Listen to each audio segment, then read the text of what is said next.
날 만나라 찬양하고 하나님께 나갑니다.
모든 이름 위에 뛰어난 이름 찬양합니다.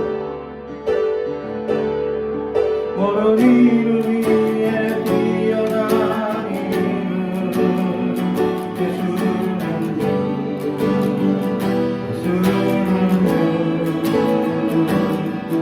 모두 무릎 꿇고 경배를 드리세. 예수는 만유의 예수는 주 예수는 주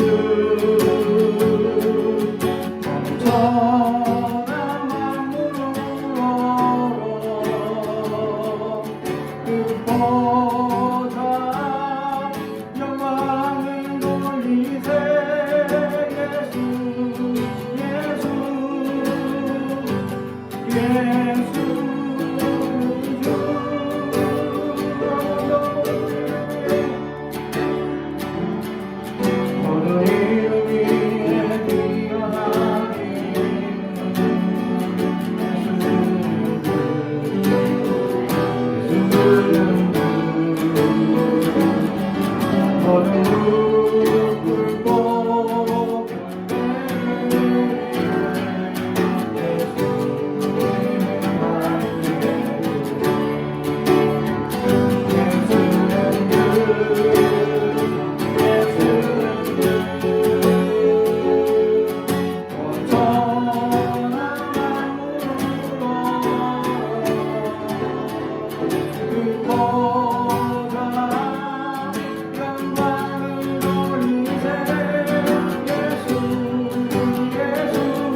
땅에서 주께 사랑드립니다. 오직 주의 안에 갇혀 영광 찬양합니다. 이 소명의 언덕 거룩한 땅에서 주께 경배드립니다. 주께서 주신 모든 은혜 나는 말할 수 없네. 내 영혼 즐거이 주다구렵니다.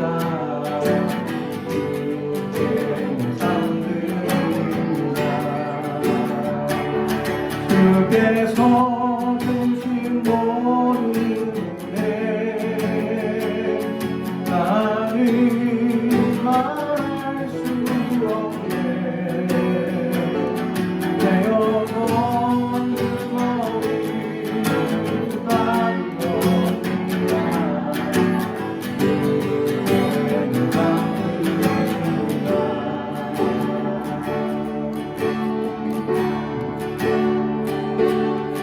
나는 아무것도 아닙니다. 주님의 사랑이 없으면 나는 아무것도 모릅니다. 주님의 지혜가 없으면 나는 아무것도 못합니다. 주의 능력이 없으면 나는 한순간도 못 삽니다. 주님의 생명이 없으면 이제 내가 사는 것 내가 사는 것 아니요. 그리스도 내 안에 사시니 그의 생명이 나의 생명 나의 모든 날들도 주께서 어디 가고 합니다.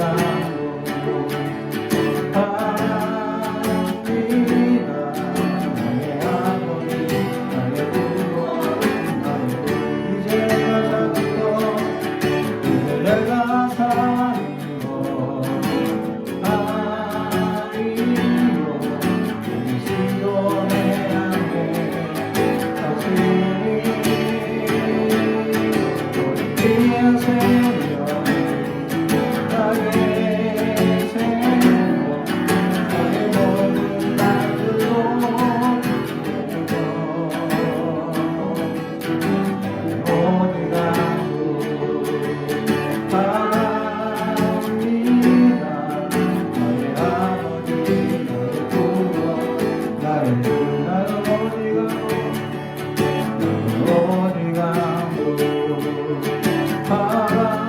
어디 가고 합니다. 나의 아버지 나의 구원 나의 주 나의 아버지 나의 아버지 나의 구원 나의 주.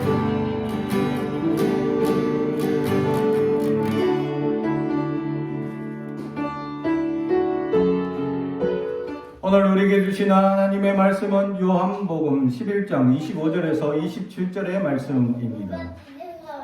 요한복음 11장 25절에서 27절까지 말씀.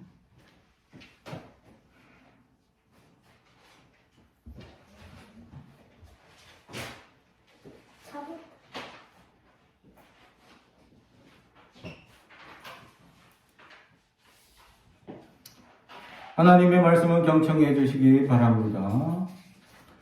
예수께서 이르시되 나는 부활이요 생명이니 나를 믿는 자는 죽어도 살겠고 무릇 살아서 나를 믿는 자는 영원히 죽지 아니하나니 이것을 내가 믿느냐 이르되 주여 그러하외다. 주는 그리스도시요 세상에 오시는 하나님의 아들이신 줄 내가 믿나이다. 아멘. 우리 가슴에 손을 얹고 축복이 나옵니다. 나는 하나님의 사람입니다. 축복의 사람입니다. 우리 가정은 영혼이 잘됨 같이 범사가 잘되고 강건해지는 가정입니다. 우리 교회는 번성하고 창대하게 되며 하나님의 언약이 이루어지는 교회입니다. 아멘. 내가 믿습니다. 믿나이다 라는 제목의 말씀으로 은혜를 나누고자 합니다. 요한복음 9장에 보면 예수님께서 이미 날 때부터 이 앞을 보지 못하는 이 사람의 죄가 누구의 죄 때문입니까? 라는 질문을 했을 때 부모의 죄도 조상의 죄도 이 사람의 죄도 아니고 하나님의 일을 나타내고자 하십니다 라고 말씀하셨습니다. 그리고 오늘 본문에도 나사로 사건, 유명한 사건이죠. 이 사건의 말씀 또한 하나님께서 하나님의 아들이 이로 말미암아 영광을 받게 하려 하십니다 라고 4절 이하의 얘기를 하고 있습니다. 다시 말하면 어떤 환난이나 문제나 근심이나 질병이나 괴로운 일이나 이런 일 닥쳤을 때 어떤 이는 하나님의 심판이 있고 어떤 이는 하나님의 영광이 나타나는 사람이 있다라는 말씀입니다. 그렇죠. 어떤 이는 심판이고 어떤 이는 하나님의 영광을 나타내게 할 것이냐. 우리는 가끔씩 그것을 혼동합니다. 하나님의 영광이냐 하나님의 심판이냐. 이거는 누구에게 얘기하지 않아도 자기 자신이 너무나 잘 알 것이다 라는 사실이죠. 어느 교회 담임 목사님께서 교인이 아파가지고 신방을 했는데 신방을 하는 중에 그 분이 의사신데 이제 희귀병이 걸리신 거예요.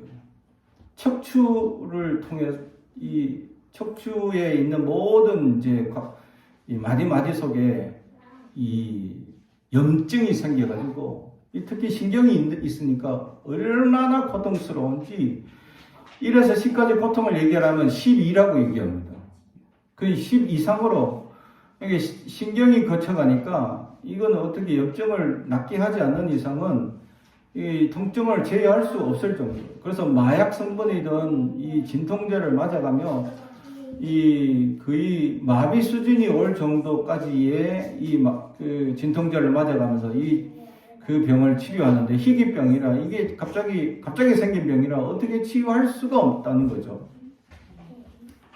그래서 목사님이 이분 신방을 하면서 담임 목사님 심정에 솔직히 우리에게 얘기하시는데 이분 하나님의 경고다 라는 생각이 훅 처음에 들었다는 거죠.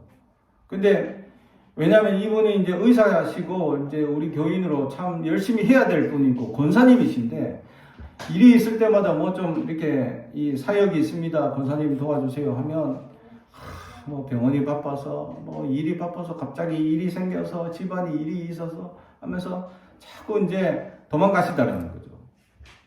그래가지고 이러다간 혼날 텐데 라는 생각이 들었다는 거죠. 근데 그러다가 정말로 병이 든 겁니다. 그래서 목사님 입장에서 야 이거 큰일 났다. 이거 어떡하지? 내가 혹시 혼날 텐데 라는 생각을 해서 이렇게 하나님께 혼나고 있나? 이건 심판 같기도 하고 이걸 어떻게 가서 신방을 해줘야 되냐 라고 생각을 하면 이 권사님이 병원을 가는 거리도 이제 길지도 않아요. 한 10분 정도 딱 가는 그 사이에 하나님께 간절히 목사님이 기도를 했답니다. 왜냐하면 심판이라고 얘기하면 교인이 상처를 받을 수 있기 때문에 심판이라고 얘기하지 않고 다른 걸 말씀을 주셔야 되는데 안 주다는 거죠. 그래서 하나님 막 간절하게 어떻게 해야 합니까? 하고 막 기도하는데 아무 생각이 안 들더라고요. 병실에 딱 들어서는 순간도 아무 생각이 없다는. 그런데 이제 신방하라고 이제 병원 과정을 쭉 듣고 이제 기도하려고 손을 딱 얹는 순간 갑자기 온몸에서 그 고통의 아픔이 확 느껴지면서 주님의 십자가가 딱 보이면서 하나님께서 이 일을 통해서 영광이 나타나게 하시려 한다라는 생각이 훅 들더라는 거죠. 그래서 이 병은 누구의 잘못도 아니고 하나님의 영광입니다라고 선포하고 정말 그 목사님이 눈물로 그 애절한 눈물로 간절하게 하나님께 기도하기 시작했습니다. 그렇게 기도하고 집에 돌아와 정말 하나님께 감사합니다. 심판이 아니라 하나님의 영광을 위하여 선포하게 해주시니 감사합니다. 하고 돌아와서 이제 이 하루가 지나고 그 다음날 되니까 그 권사님으로부터 갑자기 전화가 왔습니다. 아침에. 그리고 권사님은 무슨 또 큰 수술을 해야 됩니까? 어떤 일입니까? 하니까 이건 수술도 안 되고 그냥 이 염증이 어떻게 사라져야 돼, 나을 때까지 기다려야 되는데 갑자기 생겼던 이 염증들이 그 기도하고 하루아침에 다 사라져요. 할렐루야. 그죠? 그래서 하나님의 영광이 이 일을 위해서 나타나셨구나 하면 하나님을 찬양하고 또 찾아가서 기쁘게 기도하고 그렇게 했던 그 목사님의 말씀이 기억나요. 그렇죠? 하나님의 심판은 없습니다. 이제 이 시대에는 하나님의 심판, 하나님의 징벌이라는 것은 없습니다. 하나님의 영광을 위한 삶인데 우리는 착각할 때가 많이 있습니다. 혹시 하나님께 벌받지 않을까? 혹시 하나님께 혼나지 않을까? 그렇지 않습니다. 하나님은 혼내시는 분이 아닙니다. 예수님 이후로 예수님 때문에 아무도 혼내거나 하나님의 징계의 하나님이 아니라 사랑의 하나님으로 바뀌셨다라는 사실. 할렐루야. 구약에서는 심판의 하나님이 있습니다. 구약에서는 징계의 하나님이 있습니다. 질투의 하나님도 있고 구약에서는 하나님께서 벌하시는 하나님이 있습니다. 그러나 예수 그리스도 이후부터는 우리에게 사랑의 하나님으로 우리에게 말씀을 선포해 주고 오늘 성경에서도 예수님께서 이러한 질병과 죽음과 사망과 이런 고난의 모든 역사들이 하나님의 영광을 위한 것이다 라고 선포해 주고 있었다라는 사실.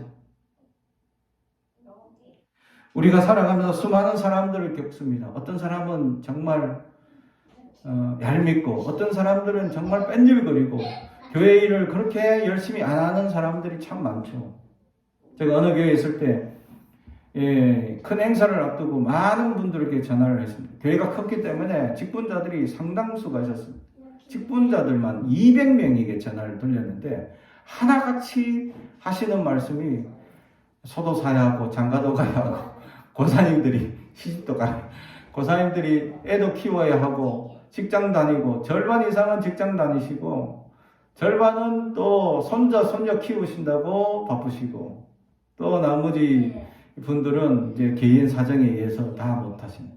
아니 큰 행사라 교회가 크기 때문에 많은 일꾼이 지금 필요한데 어디 200명 일꾼한테 전화했는데 아무도 안 한다는 거예요.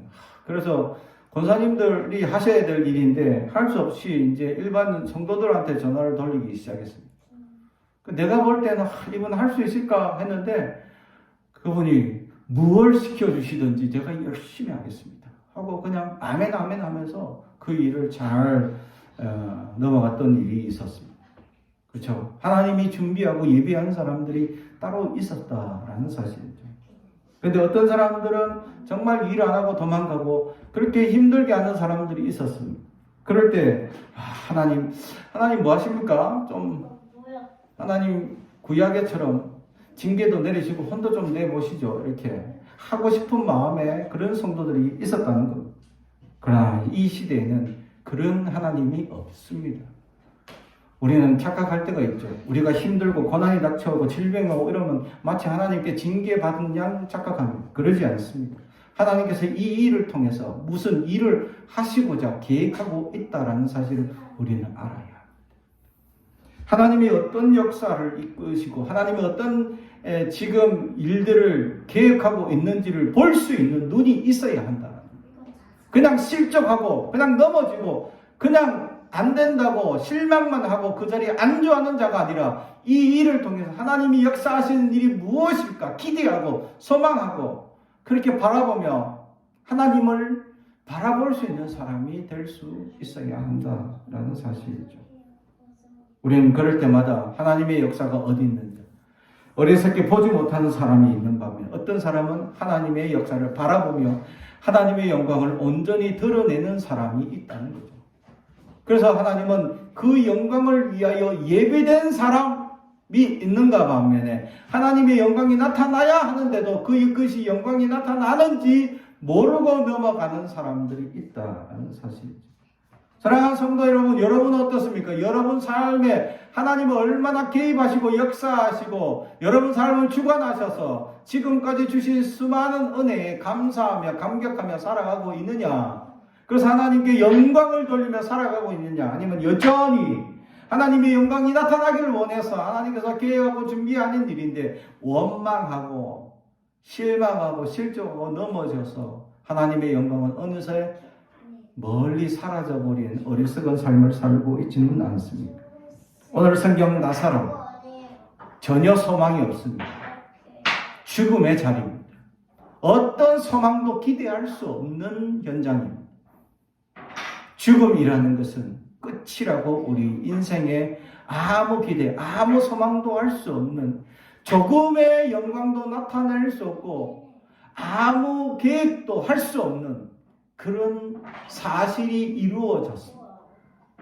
그런데 오늘 성경은 우리에게 나사로를 통하여 하나님의 영광이 무엇인지 보여주고 있었다라는 사실이죠. 그렇습니다. 예수님께서 나사로가 있는 지역으로 갈 때에 평안하게 그 길을 갈 수 있는 상황이 아니었습니다. 오늘 성경에 보게 되면 이 11장 앞절에 보게 되면 제자들이 나사로가 지금 아파서 가야 된다 했을 때 안 됩니다. 왜 안 되냐? 유대인들이 예수님을 돌로 쳐 죽일 뻔한 지역이었다는 거죠. 그래서 가시면 안 됩니다. 그곳은 위험합니다. 라고 말립니다. 그래서 그럼에도 불구하고 예수님께서 가자! 라고 하니까 이때 도마가 이런 고백을 합니다. 주와 함께 죽으러 가자. 그래. 이제 끝장나자. 하고 죽음의 고백을 하게 됩니다. 제자들은 비장한 각오를 하게 되죠. 그렇게 할 정도로 지금 나사로 가는 동네가 평안하게 그냥 여행 가고 지금 문상 가는 정도의 길이 아니었다. 죽으러 가는 그런 결단을 할 만큼 유대인들이 회방과 방해가 강렬했었다는 것. 삶에 있어서 부정이 하나만 있어도 굉장히 힘들죠. 지금 나사로가 죽은 이 사건만 해도 지금 굉장히 괴로움과 고통과 절망으로 가득 차 있을 텐데, 아니 그 지역에 가는 것조차 또한 두렵고 어려운 시련이 지금 눈앞에 닥쳐져 있었다는 사실. 이럴 때 우리는 어떻게 결정해야 할 것이냐 라는 사실이죠. 두려움과 낙심과 낭망으로 정말 어떤 결정도 할 수 없어서, 어떤 두려움으로 살 수도 없어서, 어떤 시련과 어떠한 마음으로 살아갈 것인지 결정할 수도 없어서, 한 번의 이 사건만으로도 힘든데 겹쳐서 어려운 시련이 닥쳐올 때 많은 사람들은 포기라는 것을 결정합니다. 그래, 안 돼. 할 수 없어. 힘들어. 우리가 힘들고 괴로운 그 순간 결정하는 것, 포기라는 단어를 쓰기 쉽다는 것. 그러나 오늘 성경은 주님은 그러지 않습니다. 두 번에 겹쳐서 오는 시련을 맞서며 그것을 향하여 나아가고 있었다라는 사실. 사람들이 돌로 치려 하고 조직적으로 예수님을 방해하고 해방하는 일들, 실로 죽음이 두려워 제자들은 가지 맙시다 말리는 이 사건이 있었음에도 불구하고 그는 예수님은 나아가고 있었다라는 사실이죠.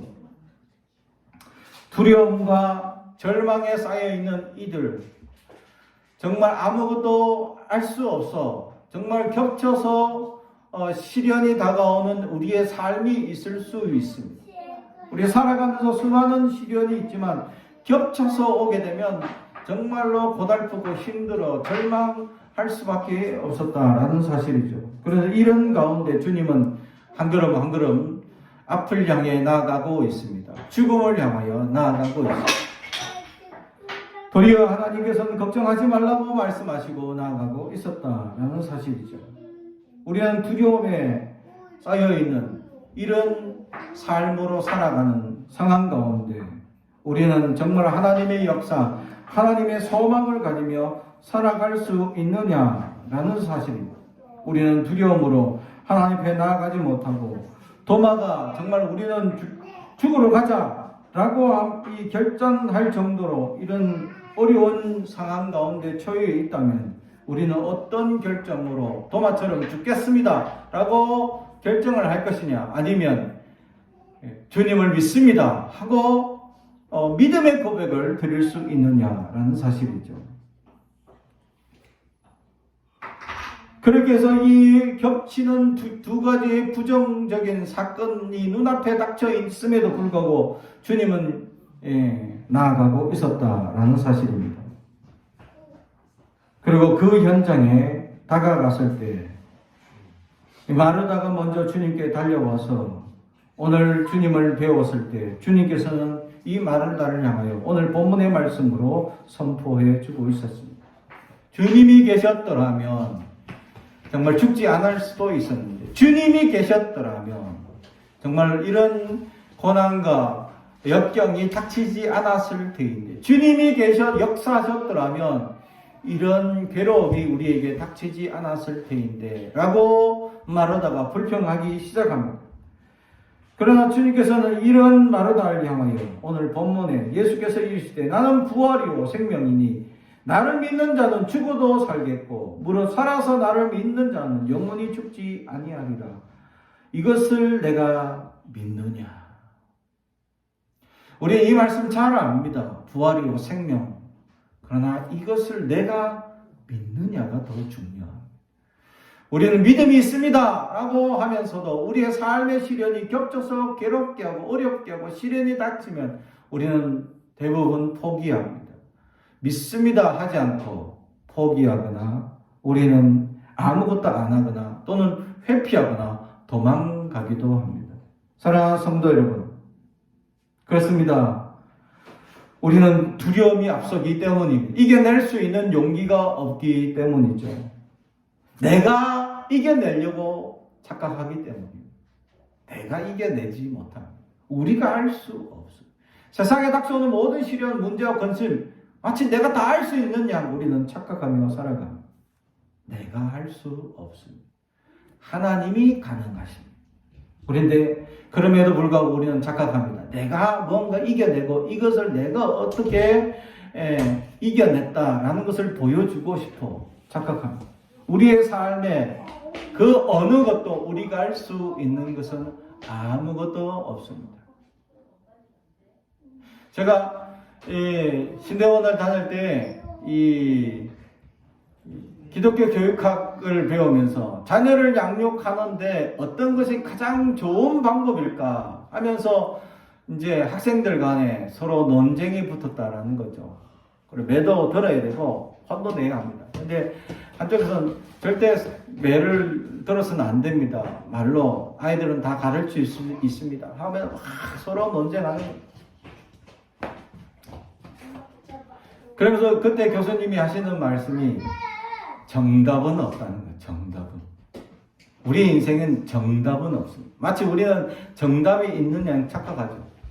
그래서 내가 뭔가 정답을 맞추고 내가 마치 그 정답을 이루어야지 되는 것처럼 착각합니다. 우리는 특히 이 한국이라는 이 사회 문화 가운데 이 학습되어져 버린 등수를 나누고 뭔가 정답을 맞추면 칭찬받는 사회적 분위기에 우리는 너무나 익숙해져 버려서 삶을 살아갈 때는 정답이 없는 길임에도 불구하고 마치 정답이 있는 것인지 자꾸 찾아갑니다.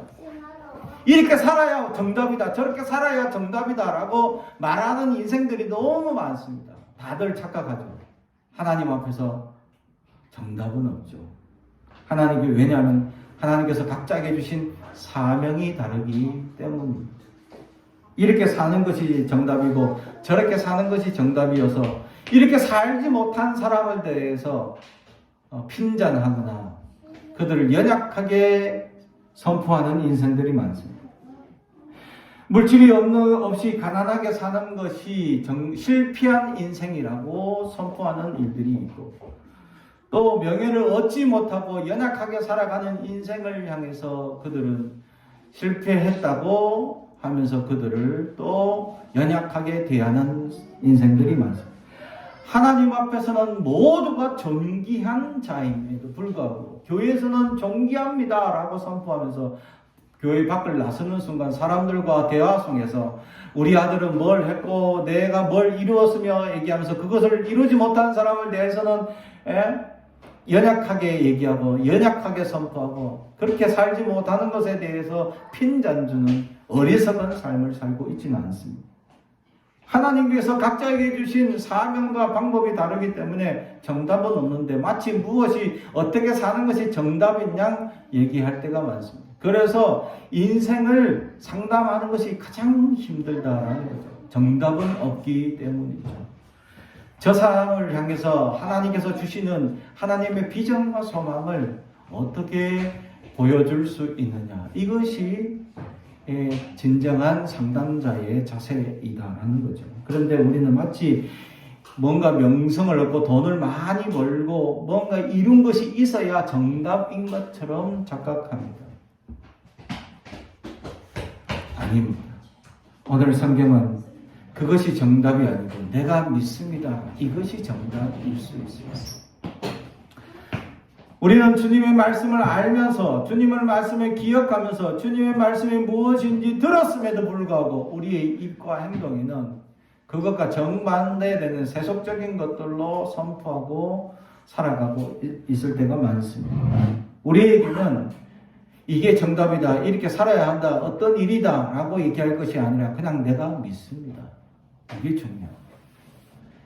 우리가 믿느냐가 더욱 중요하죠. 우리의 믿음이 있느냐가 중요합니다. 성경은 분명히 현저하게 여러 가지 말씀들, 여러 가지 기록된 놀라운 은혜의 말씀들로 통해서 우리에게 가르쳐 주고 있습니다. 그럴 때 내가 믿습니다. 이 고백이 더욱 중요하다라는 사실이죠.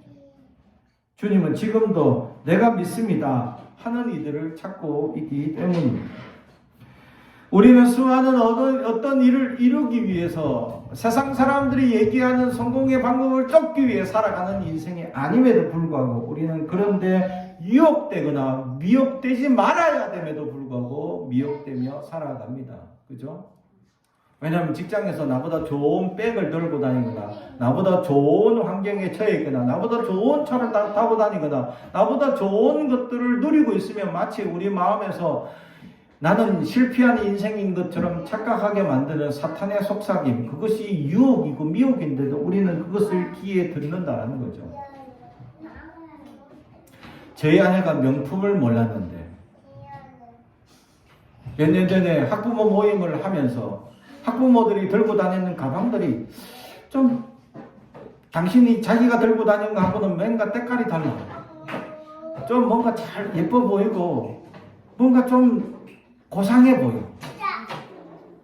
그래서 그게 뭐냐 하는 거, 뭐 구찌니 샤넬이니 뭐 이런 것들을 막 들고 몰랐는데 그냥 때깔이 좋아 보인다, 그냥 괜찮아 보인다 이런 거 생각했는데 알고 보니까 그게 다 명품들, 아줌마들 막 학부모 모임 하니까 명품들 막 하나씩 다 들고 다녀.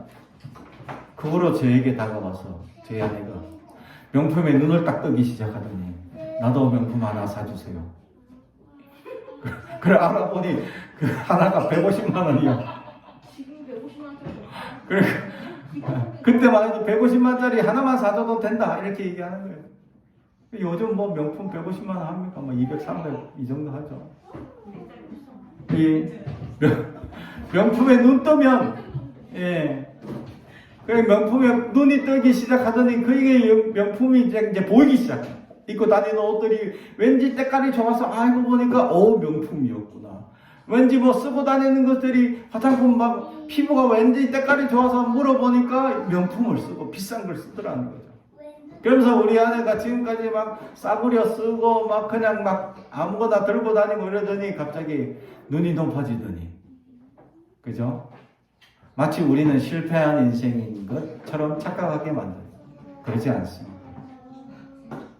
세상 사람들이 그런 것들로 통해서 우리에게 미혹하고 유혹할 수 있으나 그것을 우리에게 실패한 마음으로 좌절하지 않게 하는 것이 내가 믿습니다 하는 자세라는 거죠.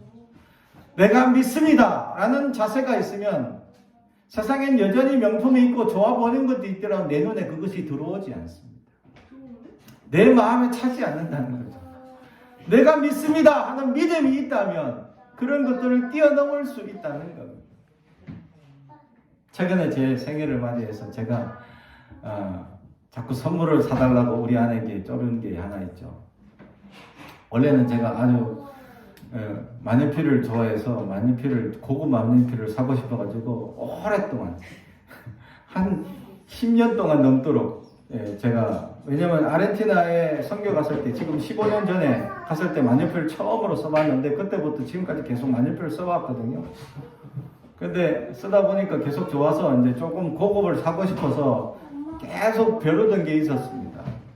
근데 그게 하나가 몇백만 원이야.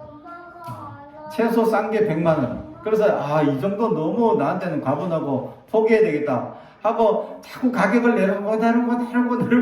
내려서 우리 아내에게 형편을 맞춰가지고 내가 한 13만 원짜리 내가 이거 하나 사주면 안 될까? 라고 부탁을 드렸죠. 그랬더니 우리 아내가 눈을 부라리면서 지금 시국이 아닌 시국인데 하면서 막 뭐라 하는 거예요. 저도 모르게 그런데 자꾸 저도 유혹이 된다라는 이야기입니다. 그냥 지금 있는 것으로 만족하지 못하고 지금 저에게 만년필이 몇 개나 있습니다. 한 4개인가 있어요. 물론 뭐 저렴한 레벨군에 가지고 있지만 그럼에도 불구하고 사람은 살면서 자꾸 욕심과 욕망이 생기기 마련입니다. 그래서 자꾸 좋은 거, 조금만 더 좋은 거 하면서 우리는 자꾸 다른 사람들과 비교하면서 그 라인에 맞춰가려고 자꾸 우리는 욕심을 가질 때가 있어요. 사탄에게 우리 믿음 없음을 들키는 순간 미혹되어져 가기 시작한다는 거죠. 사랑하는 성도 여러분, 미혹되지 마시기 바랍니다. 나는 믿습니다. 나는 믿음을 가지고 살아간다면 우리 눈에 그것이 들어오지 않기 때문에.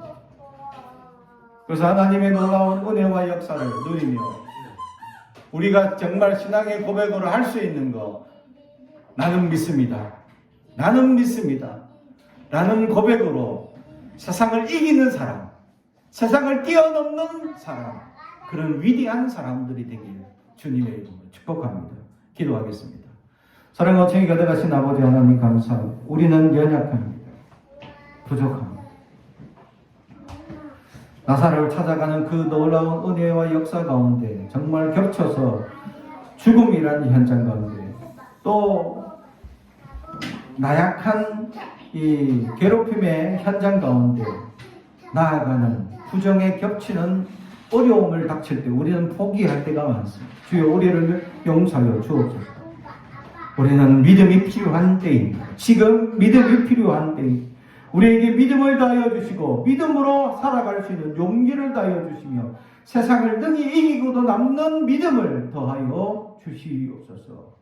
그리하여 결국 나사로가 나오라 할 때 그 놀라운 기적을 체험하는 믿음의 역사를 가진 사람들 되게 하옵소서. 감사드리며 예수님의 이름으로 기도하옵나이다. 아멘.